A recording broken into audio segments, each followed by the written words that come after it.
Oh, this is going to be a fun one. There's so much nonsense floating around when it comes to motorcycles.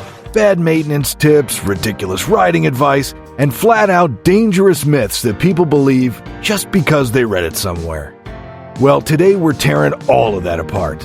I'll break down the dumbest motorcycle myths people fall for, explain why they exist, and most importantly, why they're complete bull. Let's get rolling. Number 1. Laying down your bike in a crash will save your life. You hear this one all the time, especially from old school riders.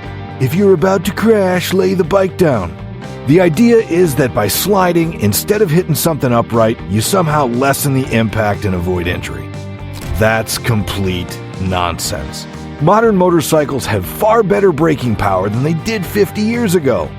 If you lay it down, you're giving up control entirely and turning yourself into a human bowling ball. Braking hard and keeping the bike upright gives you a far better chance of stopping in time or at least reducing the impact speed. The only thing laying your bike down guarantees is wrecked gear, road rash, and a bigger hospital bill. Stay upright, use your brakes, and don't believe everything you hear. Number 2. You need to warm up your bike for 10 minutes before riding. Some riders think you need to let your bike idle forever before taking off, especially in cold weather. They'll start it up, rev it a few times, and just let it sit there for 10 minutes before they even touch the throttle. Total waste of time and gas. Yes, your engine does need a brief warm-up, but idling forever isn't doing you any favors. Modern fuel-injected bikes are designed to warm up best under a light load. That means starting it, letting it idle for 30 seconds to a minute, and then riding off gently. That's the best way to get everything up to operating temperature. Long warm-ups don't make your engine last longer. They just waste fuel and increase carbon buildup in the combustion chamber. Start it, idle for a bit, and then get moving. Number 3. Loud pipes save lives. The classic loud pipes save lives argument.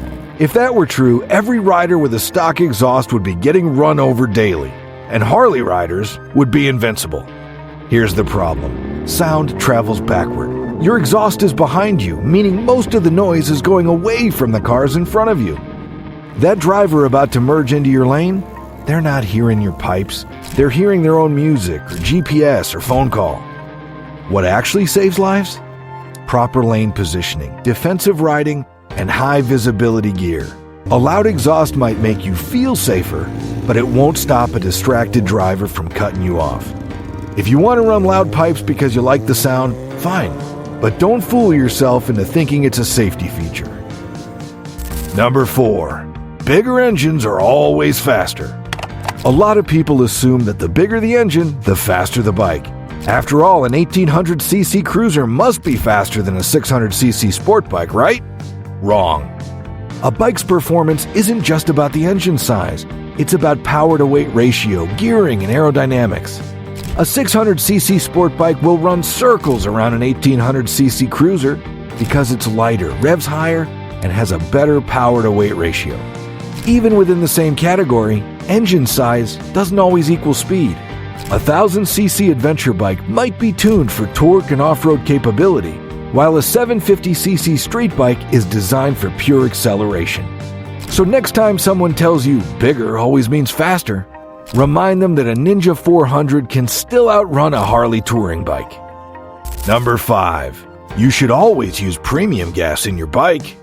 Some riders think premium gas equals premium performance. They assume that higher octane must mean more power, better mileage, and a longer-lasting engine.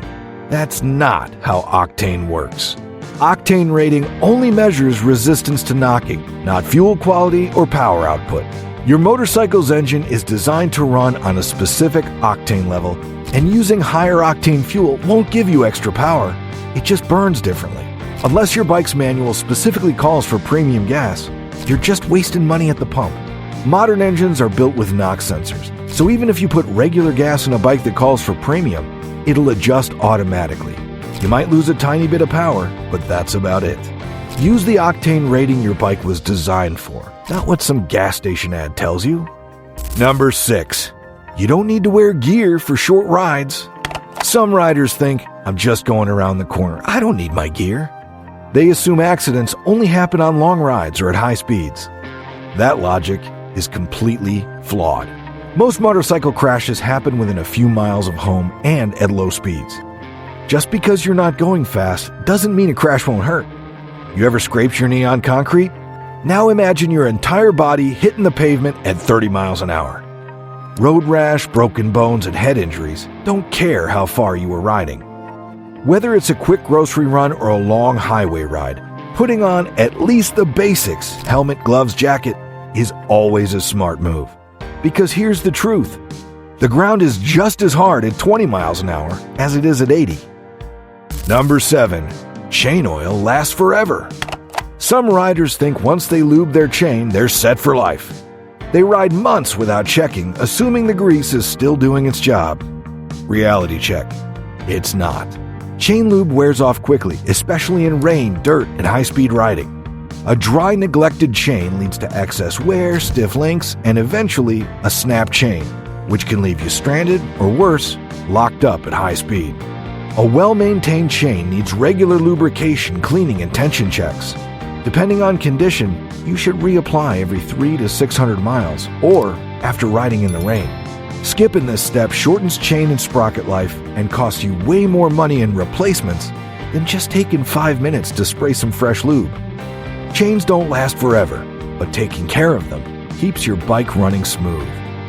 Number 8. Engine braking will damage your motorcycle. Some riders freak out about using engine braking, convinced that letting off the throttle to slow down will wear out the engine. They treat the brakes like they're the only way to slow down, avoiding engine braking altogether. That's completely backward thinking. Engine braking is not bad for your bike. In fact, it reduces wear on your actual brakes. Your motorcycle is designed to handle the deceleration forces of downshifting and rolling off the throttle. In fact, race bikes and high-performance riders use engine braking constantly to maintain control going into corners. The real damage happens when riders downshift too aggressively and dump the clutch too fast, which can lock up the rear wheel. But smooth, controlled engine braking? That's a skill every rider should use. Number 9. You should put your feet down at every stop. You've probably seen newer riders sticking both feet down at every red light as if their bike is going to fall over at any moment. Some even believe that keeping their feet planted the whole time makes them more stable. But here's the thing. That's not how balance works. When you're stopping, your bike is already stable under its own weight if you're braking properly. The safest technique is to keep one foot on the rear brake and plant just one foot down. This keeps you in control, ready to take off smoothly, and prevents unnecessary wobbling. Throwing both feet down every time you stop doesn't help stability. It just makes you slower and less efficient at handling the bike.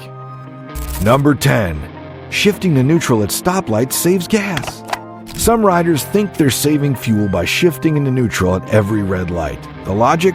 Less engine load equals better fuel economy. In reality, this doesn't do much of anything. Modern motorcycle engines are designed to idle efficiently, and the difference in fuel consumption between idling in gear and idling in neutral is almost zero. What's worse? Shifting in and out of neutral constantly can wear out your clutch mechanism faster. Plus, if you need to take off quickly to avoid danger, you're wasting time shifting instead of being ready to go. So unless you're stuck at a long train crossing, it's better to stay in gear and be ready to move. Number 11. You should always use both brakes equally. A lot of beginner riders think you need to apply the front and rear brakes evenly every time you stop. Sounds logical, right? Wrong.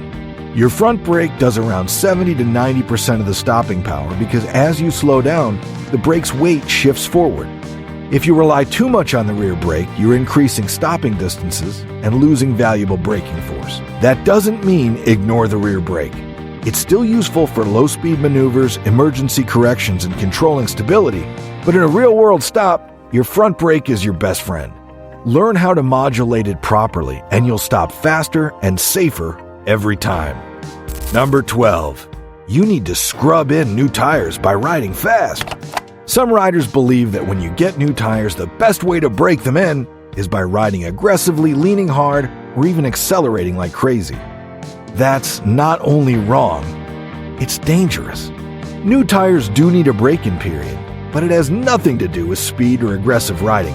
Fresh rubber comes with a thin release agent or mold residue from the manufacturing process, which makes them slick at first.